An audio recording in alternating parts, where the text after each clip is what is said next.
Hey everyone, in this video I'll walk you through how to track your FedEx package online in real time. Let's get started. First, find your FedEx tracking number.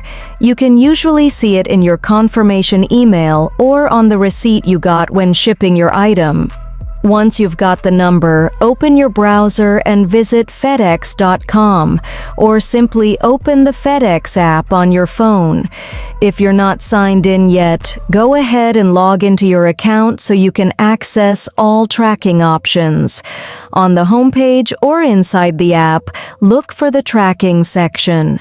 In some cases, you may need to tap the three-line menu icon in the top corner to open the navigation panel. From there, choose the track option and enter your full tracking number in the field provided.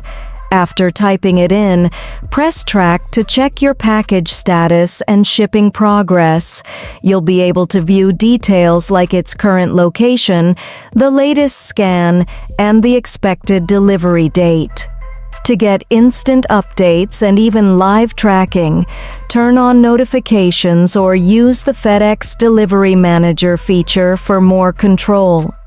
If you found this video helpful, don't forget to like, subscribe, and share it with your friends for more helpful tech tips.